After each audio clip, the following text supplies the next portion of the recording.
UVA Darden.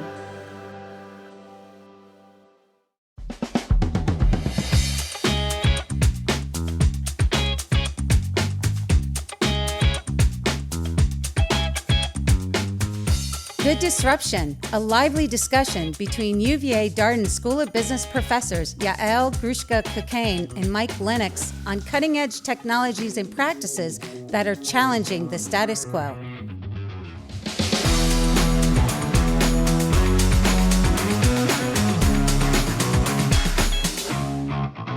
Hey, Mike. Hey, Yael. How's it going? It's going well. Happy New Year. Yeah. Happy Academic New Year. Academic New Year. Yes, it feels like just yesterday we were at the end of last year. Where did the summer go? I don't know. One of the things I love about being in higher ed is that periodicity that we have and how it ebbs and flows. And it literally is like a celebration this week. So this is our big launch week. All the students are back. Students are back. It's just awesome. Yeah, it is. They fill us up with a lot of energy. They do. So I don't know if you've had any free time this week with launch week and everything else that's going around us, but I wonder, do you do grocery shopping at all? Do you go to I do on occasion, but I do have to admit in our division of labor with my wife, she does do the vast majority of the grocery shopping, but I do it on occasion. Okay, so I want to kind of weave in our topic of today that I'm curious to talk to you about, related to maybe stuff that you've seen on the magazines right by the checkout. When you're waiting to check out, maybe I don't know, some people are on their phone, but some people kind of read all the headlines of all the kind of magazines. Yeah, okay, yeah. Have you noticed any kind of trends recently related to what people are reporting on? Well, what is on the top of mind of a lot of celebrities around us? I mean, Taylor Swift, of course. Yeah, new albums coming out. I mean, this is exciting stuff. You're good. You're on the ball. Yeah. I suspect there's something else, though, yes. if you have in mind. Well, you may have noticed a lot of kind of before and after kind of figures, a lot of pictures, a lot of talk of who and who does not use Ozempic. For instance, yes. Does that ring a bell? Have you been following some of that? If you ever watch any social media or TV, you probably have burned into your cortex the Ozempic. So yes, I have heard of Ozempic, and I am aware of the trend, I guess you could call it. The fad? Is it a fad? Yeah, it's a fad. Maybe it's a disruption. So what I would like to pose today, that we talk about the disruption that is the GLP-1s, okay? So all of the family of drugs that fall into that category. Yeah, this is good for us because we always talk about how I think both Yael and I favor digital technology, AI, I like clean tech. Life sciences are incredibly important, have such a huge impact on our lives. Yeah. So we need to do these topics. So let's dig in. Okay, so first, let's kind of understand what we're talking about. We're talking about a whole family of drugs, a specific kind of drug, that have been around actually for a while, it turns out. So initially developed in the 80s, approved for treatment for diabetes around 2005. And since 2014, so more than 10 years now, have been really used for also weight loss and weight control. Let's see if we can do the acronym. GLP-1, glucagon-like peptide 1 receptor agonists. That's a whole mouthful. I got that. You attempted that, not me. That was really good. I'm happy I can even say it was Ozempic. So there you go. There you go. Yeah. Well, it's of that sort. Okay, yeah. So I don't know how much you know about it. It's way there are different varieties and different types of drugs, but mostly right now what we're hearing are folks that are using either micro doses or larger doses, and they're using them through injection primarily. Yeah, and I think this is important, thinking about it from like the economics of innovation here. This isn't just one drug that has a patent that's locked up this class. Well, all patents have a limited. They do. So Ozempic is out there. Wegovy, I know, is another one. Yeah. So are there going to be like a large number of competitors in this space? Well, we know Eli Lilly is kind of active in that space. There are many pharmaceutical companies that are trying to own their own patent of variations of this drug, but also it is coming off patent. And what you're going to see is what we see with other drugs, that they become a lot more common once more companies can produce them. Yeah. So generics might be coming to the market. Might be coming to the market. So we'll talk more about that. So yes, the disruption, clearly there's a ramp up in terms of use. Okay. So I think even in 2023, there were predictions around 7% of adults will use it. And now we're already seeing it north of 12%. So it's increased pretty significantly, and it's ramped up. It's still pretty expensive, which I think we have to talk about in terms of a disruption. But I wanted to maybe step back a little bit and just understand what is it? Like, what does it do? Okay, like physically, what does it do? So I'm not a physician or a pharmacist. My dad was a chemist, and he will probably be embarrassed by my level of chemistry right now. But basically what it's trying to do, from my understanding, is regulate the blood sugar. Okay. And you can see how it relates to diabetes, type 2 diabetes, by the way, because it's trying to regulate the blood sugar. It's trying to it kind of has this effect that it slows the digestion. So what happens when you're slowing your digestion? So suppressing your appetite. Right? Yeah, you feel full. Yeah, you feel full. And so it suppresses your desire to either crave food or really eat a lot of food because you're feeling that you're full more often. Yeah. You know, was this something that was being sought, or was this like a happy accident that happened, like some other drugs that, you know, have come along down the pipeline? Yeah, well, from what I know from the research that we've done for this podcast, and maybe our expert will be able to tell us more, it's not a coincidence. I think historically, you know, obesity and diabetes are not often disconnected. There are related causes, and it just happens to be that a solution to type 2 diabetes, which goes directly to the blood sugar and kind of affects our entire digestive system, obviously has an impact on how we eat, and therefore how we consume food, and therefore how much we weigh, right? So like these things are related. So I don't think it's a total surprise or total happy coincidence. It's because there's already such a high link between the two of those things. Do you know, in terms of the prescribing of it, it was originally intended for diabetes. Yes, and that was the use case up front more often. Yes. And I think we all know in the popular culture, there are clearly people taking it who are not diabetic. Yeah. Is that, how do I say this? Is that legal? Is this allowed to be prescribed weight loss independent of any diabetes? So that's where we are today, that it is being prescribed for not even cases of obesity, I would say, just anybody who wants to control their weight a little bit more carefully, and they could weigh, you know, they don't have to be defined as obese necessarily, okay? So anybody who's struggling with their blood sugar or sees spikes or change in hormones or whatever it is, you will see some people prescribe this as a way to try to control some other bodily effects. Now, I will say that, like, before we even get to the general public, just the market, in terms of if we can improve the lives of those with type 2 diabetes and those who suffer from obesity, we are talking about a huge market, okay? We're talking about 40% of adults in the United States are obese. We're talking about billions of people worldwide, and millions that would benefit in terms of the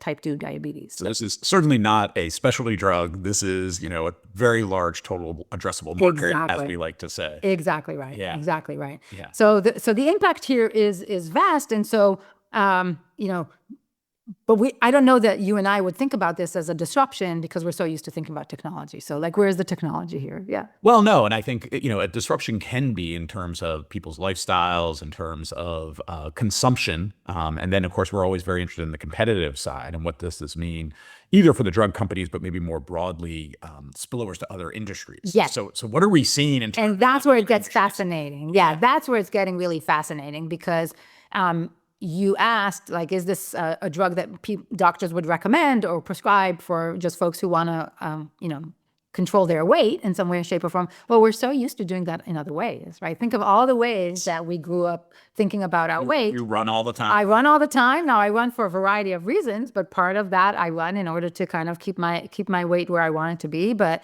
or to keep fit and to feel like I can control my weight at least. We have certain eating habits, certain exercise habits, and all of that is up in the air in terms of like what could be affected by this drug, and as it becomes more and more popular. Yeah. I could imagine, you know, ones like health and fitness, you know, whether it's a gym that you go to or an application that you use, like a Peloton. I mean, are they being impacted by this? Slowly and surely they are. You're seeing people move towards more weightlifting and using weights because there are some concerns around how the muscles are going to behave under these drugs. So we'll come back to the side effects and some of the downsides of the drugs in a moment. But folks are moving away from cardio and pure kind of exercise for weight losing. They're going into more dedicated So this well, I know you want to talk about the risk here, but just put this one out there. So there is this fear that use of the drug actually causes loss of muscle mass. Is that right? Yeah. Well, So it causes you to lose weight, but it also you lose muscle. some effects like that. And so we have to think about how to maintain our body when our habits are changing in such a drastic way. Yeah. But talking about other industries that are affected, obviously the ones that you mentioned, like the exercise industry, I would say, or the health and fitness industry, but it has side effects. Meaning other industries that are affected, like restaurants and the types of portions that they serve. And maybe this is an opportunity for them to be leaner and not serve as much food if folks aren't that hungry. So why waste all that food? Now, I would imagine that something like this reduces your kind of total caloric count. It doesn't say anything about the healthiness of what you eat, right? So you might choose to use your limited caloric intake to eat potato chips if you want, or you could eat, some vegetables. It's a great question. What does a healthy diet look like? And so an organization, maybe historically like Weight Watchers, that used to help folks like count calories and monitoring, their whole set of prescriptions and how they interact with their audience and their members is very different now, because they are one of the organizations that has fully embraced these GLP-1s. And so they're approaching the process of weight reduction with their members in a very different way. So a question that we haven't discussed yet: when you take this drug, it helps you lose your weight. Do you ever get off the drug? And if so, what are the impacts of that? Great question. I think this is a good time. I think we've reached the limit of my knowledge. I think maybe I can come up with some tidbits as we go along, but I think this is a great time to bring our guest. Do you feel the same? As always with us, it's great to bring in our expert.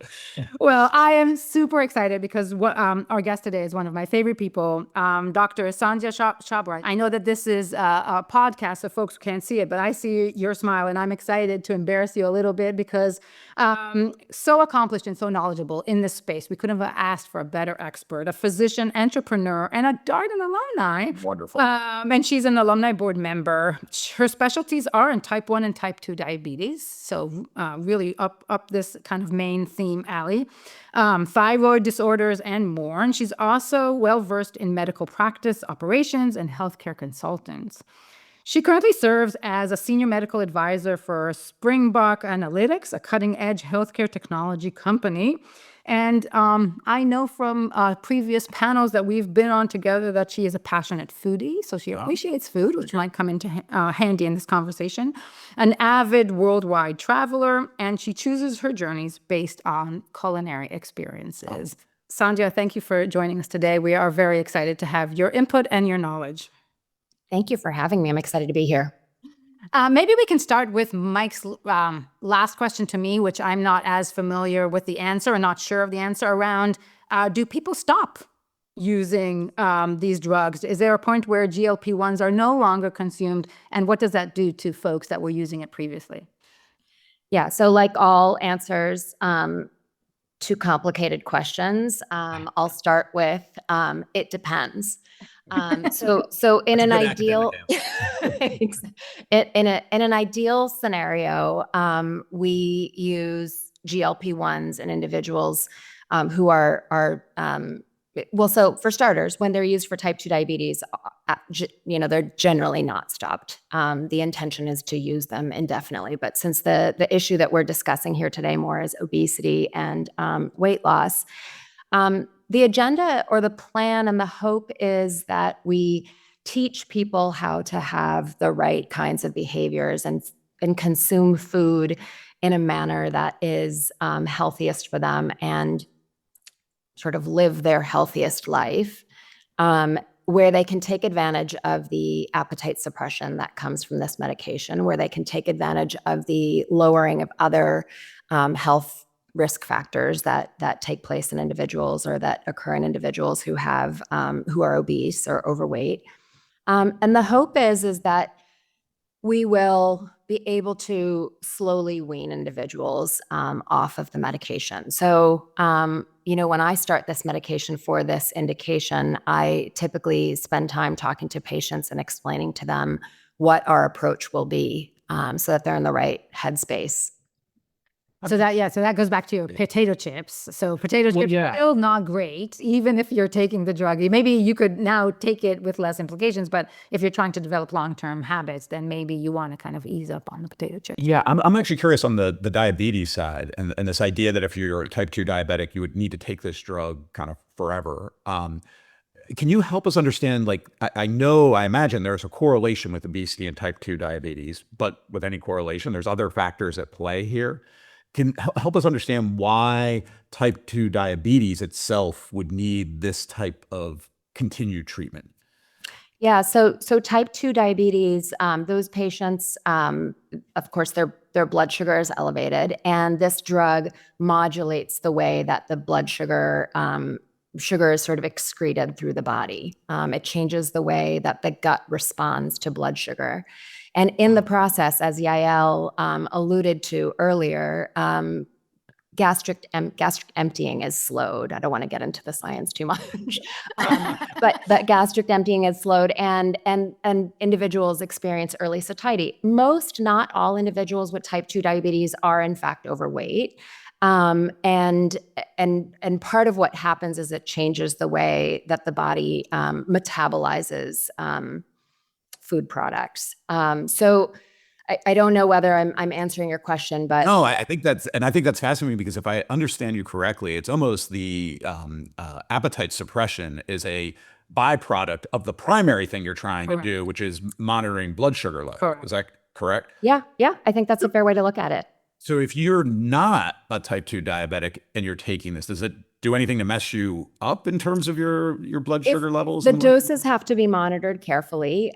We do sometimes see low blood sugars, hypoglycemia with these agents. But because of the way that the drug works, and because of the way that several other drugs that we use for type 2 diabetes work, we don't actually end up seeing low blood sugar as a consequence of the drug use. So typically at the doses that are used for GLP-1s, we feel pretty comfortable and safe that that's not going to be a major side effect.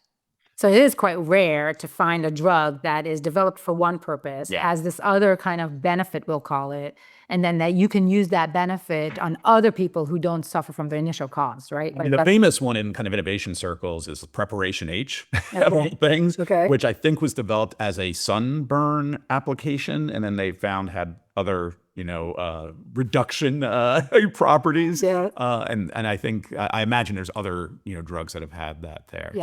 In terms of the risks and the things that might result here, what are some of the other side effects that we might be need to be thinking about with these drugs? Yeah, so again, Yael discussed this a little bit. It is gastrointestinal side effects, so nausea, upset stomach, sometimes issues in the lower bowel as well. Pancreatitis is something that we need to look out for with these individuals. The one that we're sort of having to be most reactive to, the symptoms that I just mentioned and the side effects that I just mentioned often result in patients having to discontinue the medication. The one that sort of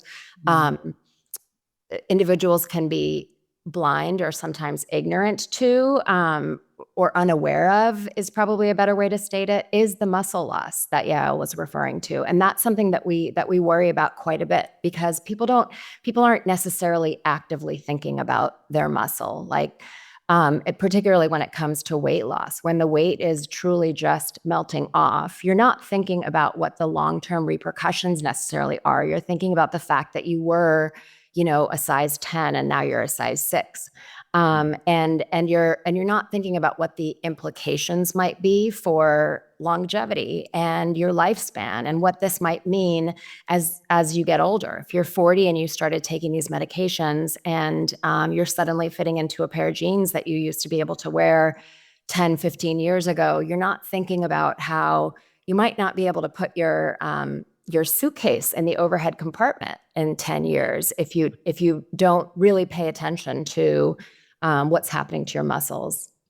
It's interesting. I mean, I think that thinking about our muscles, even without the interference of these types of drugs, I mean, as you mentioned, I like to run. And the only reason that I do weights now is because I know that if I don't do my weights, I'm going to suffer with my running, right? Like, I think that maybe it's our generation, maybe not, maybe this will change as part of this disruption, but it's clear that folks focus on cardio for the sake of weight loss. And if you want to build your muscles like a bodybuilder, you do weightlifting, Yeah. but otherwise nobody does weightlifting. No, I think you're right. I feel like, both of us are similar age. We're both very active and work out quite a bit. And the message about weightlifting basically as important as you age seems to be out there. I don't know. Is that just a trend, or is that an accurate thing we're hearing? It is not at all a trend. It is very much something that we are becoming more and more aware of. Definitely in both men and women, but one area of interest for me is menopausal medicine. And we know that women who are perimenopausal and menopausal need to be very focused on weights. And as changes have been occurring, on that's a separate podcast, in that area in medicine as well, we're as physicians, we're being much more mindful of pushing individuals as they get older to really focus on kind of a little bit of a shift, as you both have alluded to, from the cardiovascular exercise side, which is still very important, to the maintenance of muscle side. Well, with that, and this might stretch you beyond your medical expertise, because I want to get into maybe some of the societal implications of this. But to the extent that good body health, good eating, muscle mass, working out, like these are all important things. And clearly there are people who are obese who, reducing their weight is important. But as we were talking about, now there's celebrities and the like using this so they can go to the Met and look the best they can on the red carpet. Well, Sacha Baron Cohen used it to get fit for his next movie. So. Yeah. So are we creating a dynamic here where people are kind of taking away the wrong ideas about what is healthy? Is it, again, like we're thinking healthy now is skinny? Yes. But I thought we had spent the last 20, 25 years emphasizing there's a lot of different body types. And you can be very healthy and still be, a different body shape that maybe historically has been idolized. Yeah. I think you're right, because these drugs are expensive, and so that this also brings in another layer, which is, do you only get to be thin if you can afford to, if you don't necessarily meet the indications for this medication? So you're not a type 2 diabetic or an obese individual with certain comorbidities. So it is now getting approved more and more for individuals who are overweight or obese and have evidence of other end organ damage, like hypertension or high cholesterol or other comorbidities that might shorten their lifespan. So then if you fall into the category of individuals who, can log on to a telehealth platform and say, hey, I really want to lose this 10, 15 pounds. And frankly, I can afford to pay $1,000 a month to do that.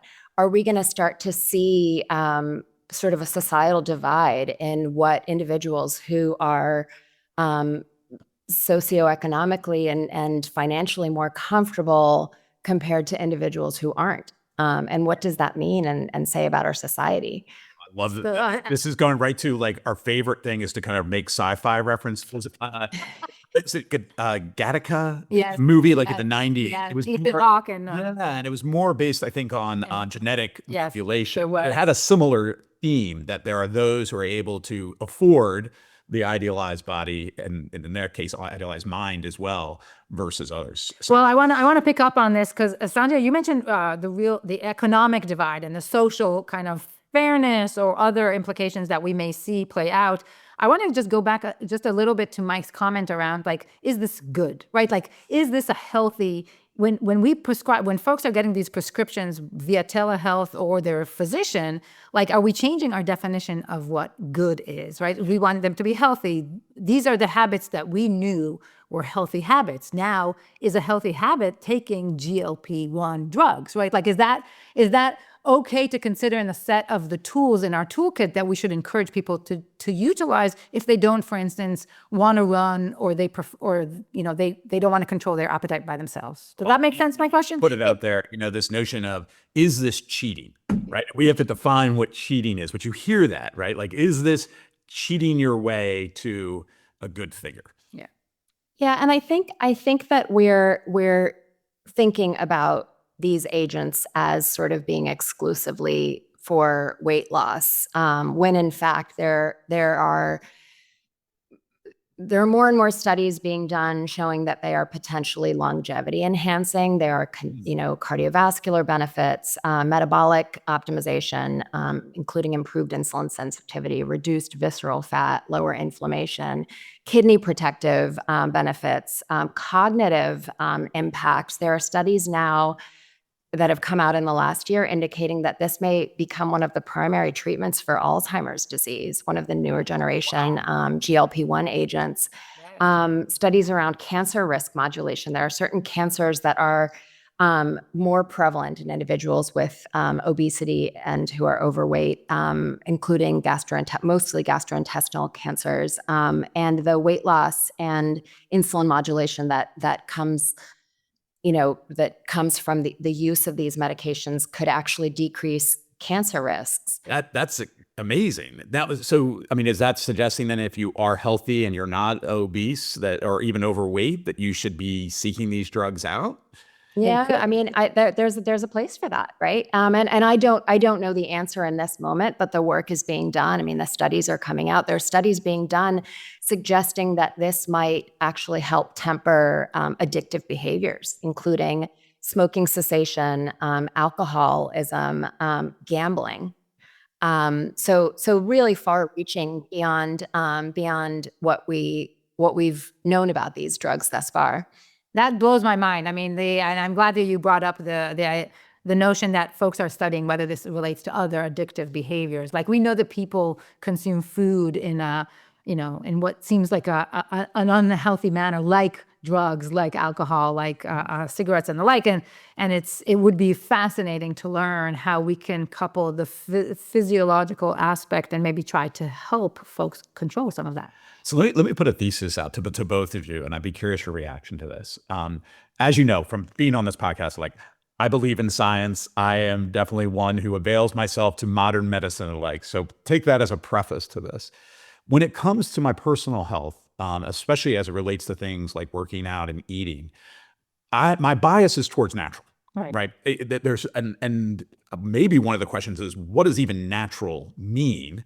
But I feel like if it has somehow to do with the type of food I eat and the activity as I engage in, that's good and natural.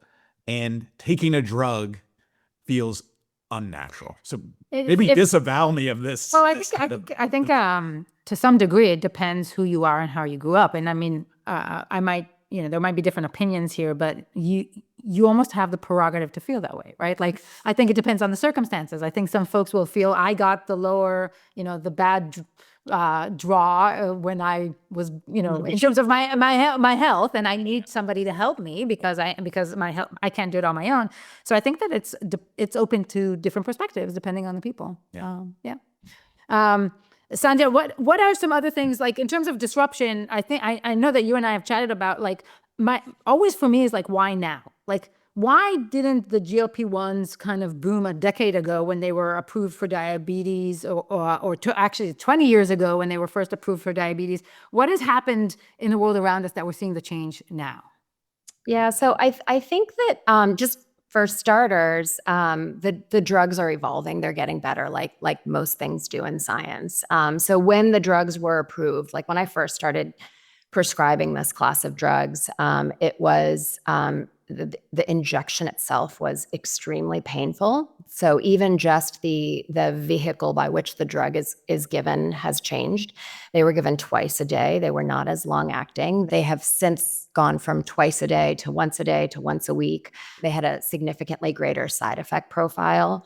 The earlier generations were associated with a 5 to 8% weight loss, which, if you think about it, for an individual who is, say, 200 pounds, 10 pounds is what you can get from working really hard. And if you have a painful injection that you take twice a day, you're not going to be that excited about it. And in that period of time, the newer drugs that Ozempic and Wegovy, which are actually the same drug, and the others like Mounjaro and Zepbound, which are the Eli Lilly's drug, those ones are associated with closer to an 18 to 25% weight loss. And now we're also, as I'm sure you all have read about and seen in the news, like we're likely going to have an oral preparation of this medication by the end of the year. And so why now is there are a number of other reasons, but just from a science perspective, because they're better and they do more, and people feel sort of more willing to use these drugs when there's a possibility of a 20% weight loss than they did, with a once a week injection, than they did when it was significantly less and it was. So the efficacy has improved. Yeah, the efficacy has improved by a lot, which I can see, and that's where arguably we are talking about a disruption. Yeah, it's interesting. I'm thinking about the economics of this and how if we keep kind of modifying and changing it exactly and improving it along the way, I assume that's also giving longer patent protection, which means that the cheaper drugs are probably still a ways off. Yeah, let's talk about that a little bit. Can you tell us a little bit from what you know around some of when is this going to become generic? How much will that bring down the price? Will this still continue to be something that only the rich and famous can afford? Yeah, so Ozempic's patent I believe, runs out this year. Yeah. And I actually spoke to somebody from the maker of Ozempic recently, and he said that they're likely going to be going direct to consumer by the end of the year. Wow. So it will change the way that the drugs are administered. There's a lot of industry that has that's being built around this class of drugs, that are, I sort of think of as being GLP-1 aware without being sort of necessarily GLP-1 driven. Just as an example, you mentioned that I do some work with Springbok Analytics, which is a company based right out of UVA, as a matter of fact. They developed technology that's going to allow us to measure the impact of this class of drugs on body composition in a way that we weren't even really thinking about 10 years ago. And so in some ways, we think of these medications and this class of drugs as being a treatment agnostic infrastructure that GLP-1s have made more urgent. So we've known that these things need to be done, including telehealth. So telehealth, I think, became a much bigger, started to be used quite a bit around the time of COVID. I became completely virtual in my practice in 2020. And companies are being built around this, Hims and Hers, just like the Ozempic ad. I don't know anybody who hasn't heard a Hims or Hers ad in the last few months or years. It's becoming much, much easier to get these drugs without paying $1,000 a month. Wow. To be clear, so what you're saying is it's not that they're direct to consumer, like I go into my CVS and buy it off the shelf. You still have to get a prescription, but it's the telemedicine piece that's making the barriers to prescription incredibly low. Yes, significantly low. I don't know of any scenario yet where an individual would be able to walk into a pharmacy and just get these medications. There are too many downsides to that, in my opinion, right now. This is not Tylenol. But it is getting significantly easier where you can log on to one of these sites and make a case for why you would need it. And you get it pretty quickly. Yeah. And I would say this is a separate issue in the patenting, and just for our listeners' awareness. So I would think it's 17 years, I think, is a standard patent. But the drug development process is so long that this is not uncommon that a new drug comes to market and it only has a few years before it runs out of its patent. So that story happens over and over again. So not a shocker that Ozempic is maybe coming off patent already, even though it just seems to have been introduced, recently. Well, maybe I'll ask a final question before we let you go. And thank you so much for your time. We are learning so much here today. But Mike and I mentioned a few industries like the fitness and exercise industry, the restaurant sector. What other industries do you imagine being disrupted from this? What are some other side effects in terms of the economic and a business perspective? Yeah, I mean, insurance companies certainly, in terms of helping individuals get healthy without in the short term, rather than having to deal with the long-term implications of some of the illnesses. Telehealth, you said. I think fitness is a complicated one because I think that we're starting to see a greater focus around muscle health. There are gyms Equinox has an internal education program designed to support members using GLP-1s. The Weight Watchers that you alluded to, they filed for bankruptcy in May. I don't know that it happened that recently. Clinical research organizations are looking at drugs so new drugs are being made to counteract some of the side effects of the GLP-1s, where you could take a GLP-1 and then take another drug in addition that might counteract the muscle loss. So it's a slippery slope. I mean, one of the beautiful things, in my opinion, that has come out of the development and the awareness around this medication and this class of medications is the stigma around weight loss, around obesity is less. We're really starting to recognize that this is a complex neurohormonal condition and not just a moral failure or a willpower failure for individuals. Just the fact that that a drug is in development and is being used that can help counteract some of the struggles that individuals have been having for years and help reverse long-term damage from long-standing obesity is really very it's truly incredible in my opinion. Well, thank you so much for sharing your incredible knowledge on this. Dr. Sandhya Chhabra, thank you so much. It's always a pleasure to talk to you. Thank you for coming here today to chat with us. Mike, do you feel more informed now? Thank you so much. Yeah, this was so helpful. I feel incredibly more informed than I did coming in. So here we are. Yes. Our favorite part of I know. So disruption first. Do you think it's a disruption? I mean, maybe you underestimated how much of a disruption it was initially? Yeah, I think so. And I think, it's hard in something like this because I think from industry organization piece, which we often talk about, it's directly in the pharmaceutical industry. It's yet another thing that is kind of reshaping our health and the like. So I don't know if it fundamentally changes the pharmaceutical industry, but as we said, there are these spillover effects to other industries, which it seems like it's already having a significant effect. So I'll share, coming into this podcast, I have to say I was a skeptic. There's a couple things in the back of my mind. One, at that bias I already shared of like, is this cheating? It's better to be natural and go work out and eat better. And I think I've been disavowed of that.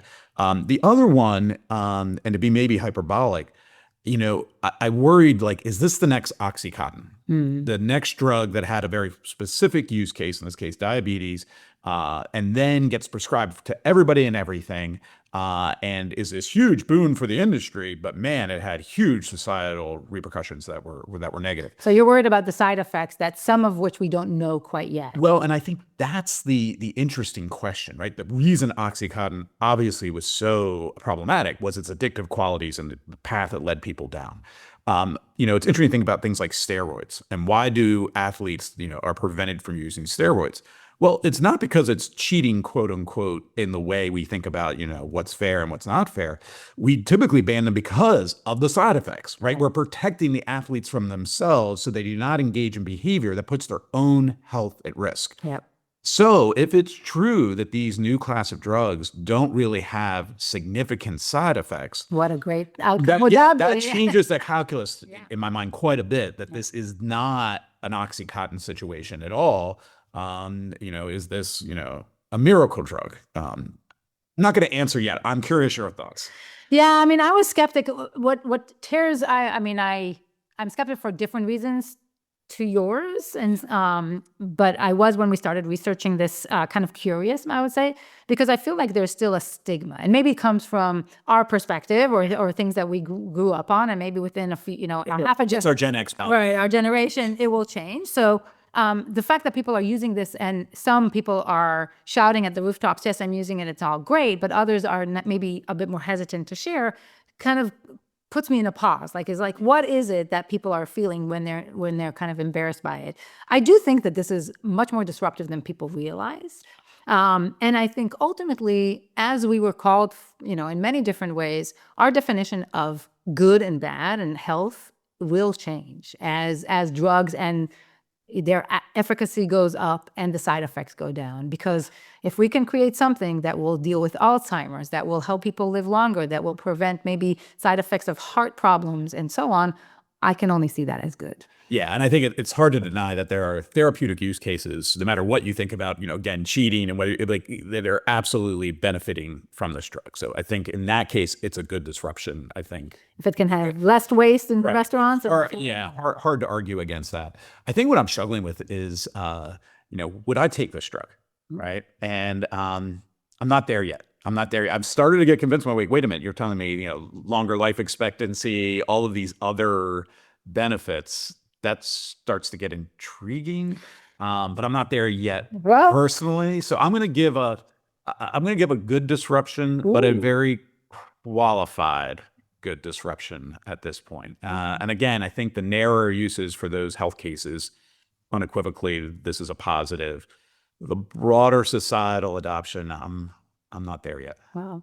I'm also on the good side in this case, and mostly because I do believe that if we can help so many individuals that we have not been able to help before in a way that seems like the side effects are controllable or mediated in some way, then I'm all for it. But time will tell. Next time you take your multivitamin in the morning, think what would it take to make that a GLP-1 for you? Well, that's a great point. That's a great point. All right. Well, this is always a joy. As always, let me thank our producer, Gary, our lead researcher extraordinaire, Becky, and our other additional researcher who we just added to the team, Katie, who has been incredibly helpful, again, in making Yael and I look maybe a little bit smarter than we are, or at least have some knowledge of these topics that sometimes we come into and we don't. So thank you all. Thank you.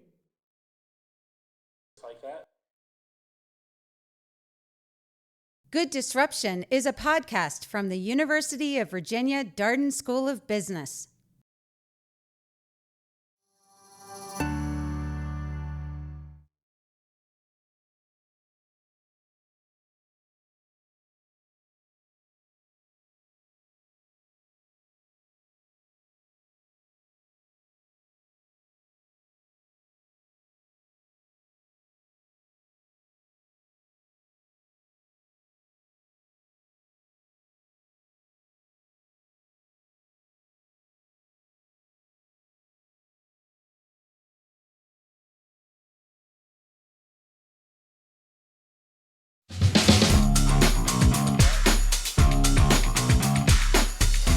Good Disruption is a podcast from the University of Virginia Darden School of Business.